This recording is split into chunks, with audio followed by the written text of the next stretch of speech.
Hey everybody, this is Off Leash with Erik Prince. I'm Mark Serrano.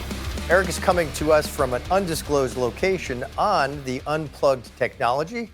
You can get your unplugged phone at unplugged.com/offleash. I would like to start with an examination, a lot to unpack regarding the terrorist attack in Moscow on March 22nd, Erik. It appears that this was a concert hall Friday night, about 8 p.m., local time in Moscow. Several terrorists attacked, it would appear. Right now, there's 137 people killed, 140 people injured, but they're still working through the wreckage there. This was, sort of a suburban middle-class concert hall that was attacked by several people with reportedly automatic weapons. They've got 4 guys in custody, ages 19, 25, 30, and 32. And supposedly they're all from Tajikistan. And Putin called this a bloody, barbaric terrorist act. This is not the first time Russia's been targeted with terrorist attacks. Erik, in October 2015, there was a bomb that exploded in a Russian passenger plane over Sinai. In 2002, going way back 22 years, there was a Moscow theater hostage crisis that killed 132. 2004, the Beslan school hostage crisis, the worst in Russian history, with 300 killed. This is not the first attack like this in Russia, but obviously this is 2024. The dynamics could be very, very differently. What do you know about this attack so far, Erik? Look, it certainly bears the hallmarks of similar attacks, like you talked about the Beslan school massacre, or you just remember that the Russians lost 15,000 troops fighting against Islamic terrorism within their own borders in Dagestan and Chechnya in the late 90s, early 2000s. So they've had their own big problems with Islamic terrorism. It is a sad example that if you keep pushing people too far, they're going to lash out in the most violent way possible. It's even more horrifying that if the U.S. had advance notice, and they did warn the Russians about it, because I even remember seeing U.S. embassy notices to avoid certain public places in the weeks beforehand. I'm sure that was shared with the Russians. I heard that it was. That it's horrible that this got by. I understand they were from Tajikistan. I'm surprised they weren't killed in the process of their committing terrorism. I'm sure those guys wish they were dead right now. But it is awful around to any society, even for what the Russians are doing to the Ukrainians right now. Having terrorism hit your normal society like that is just it's really bad. It's terrible, and I hate to see it happen. Does this go back, Erik, to the war that Russia and the Soviets had conducted in Afghanistan? That was a 10-year war, if I recall. Does this go back to the roots of attacks like this go back that far, that there's this resentment of this Russian overreach historically? The way the Russians conducted that war in Grozny, it absolutely flattened entire towns and villages, very indiscriminate killing. You even saw that same kind of fighting conducted in Syria when they were dropping fuel air explosives and very large bombs on civilian populated areas to push civilians out. This is sadly one of those chickens that's come home to roost. Never been a lot of fighting in Tajikistan, but it is a predominantly Muslim population, and apparently 4 of them were able to be radicalized and recruited. And it's shocking how much damage that 4 committed shooters that were able to do. And it looks like some of them even got away from the venue, but were eventually captured on the run. So I don't know if there's more, but it is a horrific thing. And again, I'm shocked that they were not killed in the act of their jihad. Yeah, pretty startling, too, that, as you said, March 7th, the U.S. Intel had determined that there might be an attack in a public venue such as this. I mean, the U.S. had the intel. They knew it. They knew something like this was going to happen weeks prior shared it with the Russians, obviously that wasn't taken seriously enough by the Russians, or they felt as if they had sort of fortified in certain locations, but not this one. I mean, their guard was down. People were slaughtered tragically, and it's hard to unpiece something like this and well, piece together something like this for us here in America, because we understand that we're a target of radical terrorists, radical Islamists, and I think to extend that to Russia, it's hard for us to understand. I mean, Tajikistan is sort of right in the middle of China in the Middle East and below Kazakhstan, above Afghanistan. It's really sort of the crossroads between the Middle East and Asia. So I think it's hard to understand how guys would be radicalized all the way from Tajikistan to Moscow. I don't think I understand this one very well at this point. From what I understand, the Tajiks were actually working in Russia already as cooks, janitors, hourly wage kind of guys. Tajikistan is not known for its being a seat of radicalism, but I would say, and I said it before, why I don't believe the Russians were actively supporting the Taliban while the U.S. was there is because this exact kind of Islamic terror can make its way back to Moscow. You can walk from northern Afghanistan all the way to Moscow. Yes, it's a long walk, but it's a contiguous land bridge and highways all the way. And between the stands and Dagestan and Chechnya, right on the western shore of the Caspian Sea, there is some serious Islamic radicalism there, and it came back.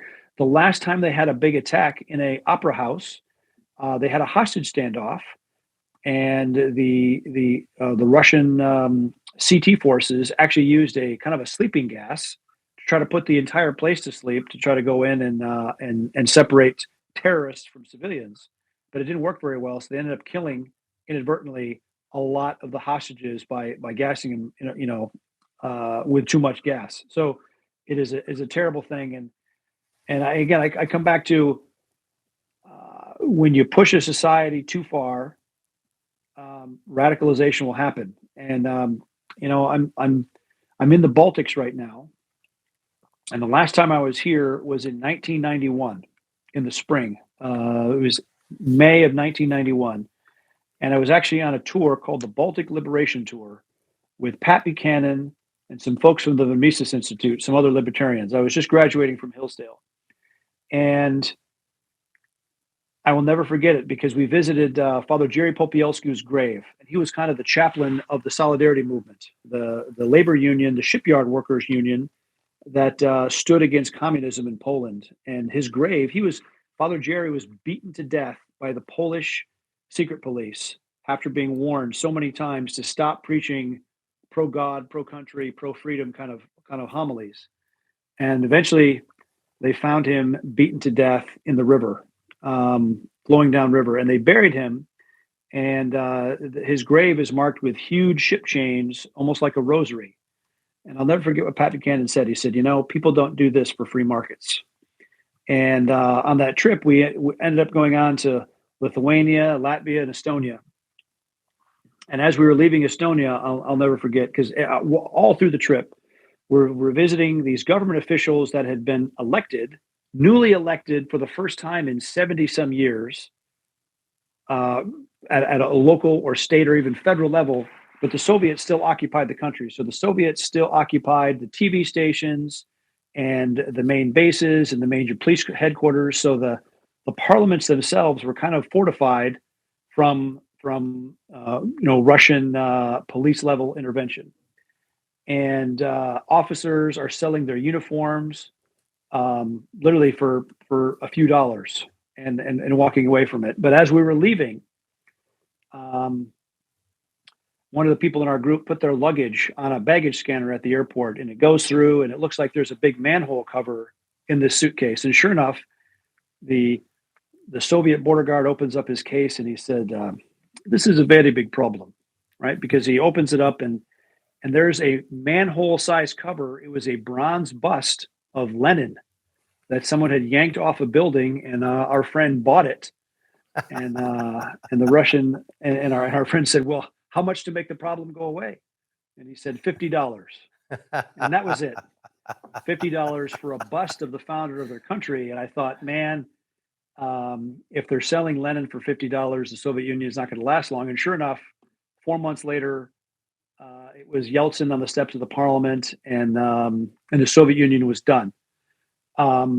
People yearn for freedom, and I think it's incumbent on our government and Western governments to respect that, and to really not focus on this myth of the greatness of central governments and the know-it-all attitudes that exist in these capitals, because it was certainly written very clearly to me then, back in 1991, and I don't know if this outcry or this terror attack was a big backlash for bad treatment from Russian troops over the last 15 or 20, 25 years.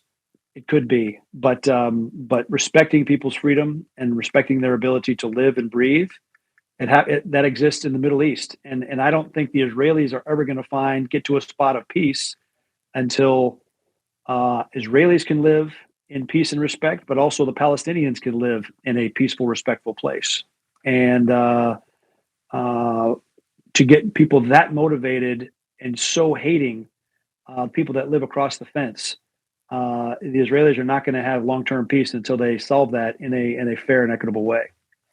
So, all right, you went over a lot there, and it just shows that people can't learn from history. Now, the Berlin Wall fell in November of 1990.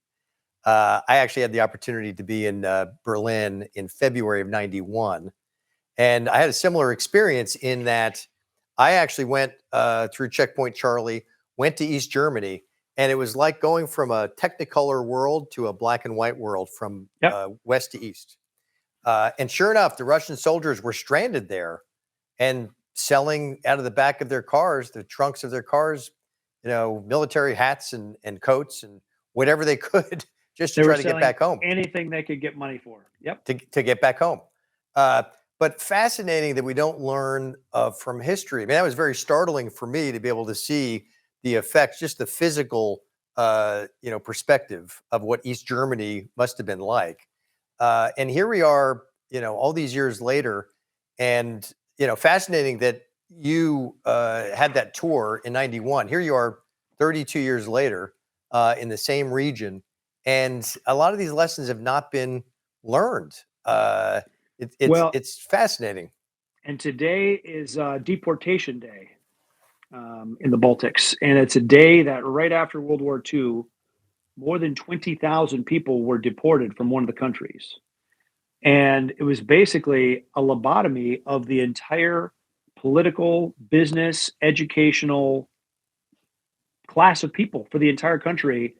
A lobotomy by the Soviet Union, by the Russians, to strip these countries of any of their leadership. And it was just, the Russians ended up killing about 20% of these populations. These people that were deported, this is the day it was commemorated, were shipped off to the gulags, most of whom never returned.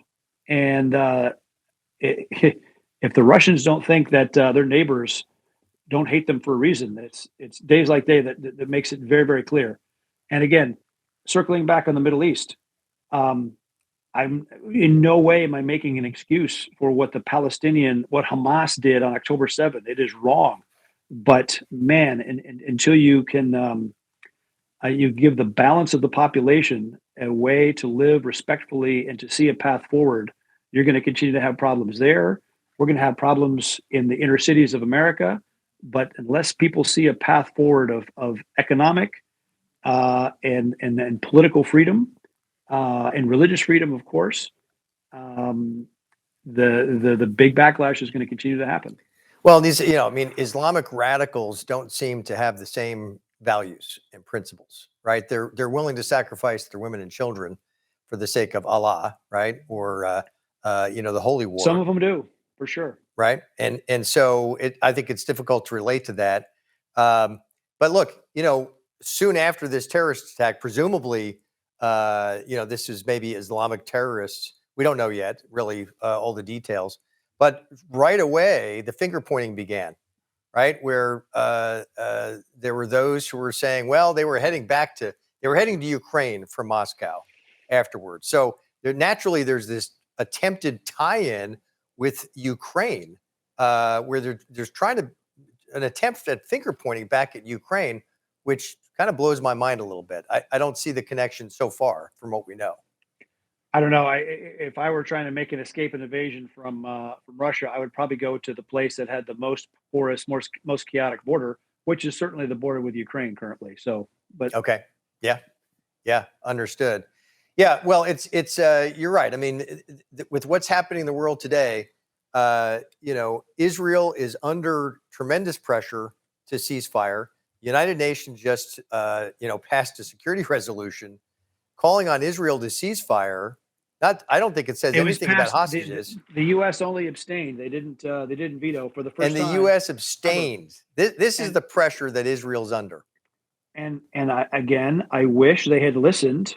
We talked about it months ago.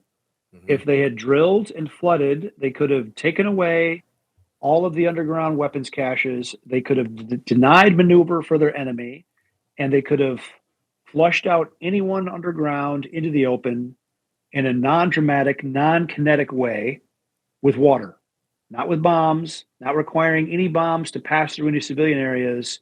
You take that away, but man, militaries are stubborn, and military bureaucracies are sometimes their own worst enemy. And so now they're having to live with the kind of international outrage and the idea of trying to fight in the Rafah area, the very southern area of Gaza, right against the Egyptian border, is that is an impossibly difficult task, especially if they're trying to preserve their own people, let alone trying to rescue hostages. But again, I still think water, even turning all of Gaza into a duck impoundment, wouldn't have necessarily killed anybody, but it would definitely flush them out in the open. And I had multiple 12,000 horsepower pumps, basically a C-130 at full power, pumping water. Each pump would move 60,000 gallons a minute, 1,000 gallons a second. Yes, we could have taken away their sanctuary very quickly. But Incredible.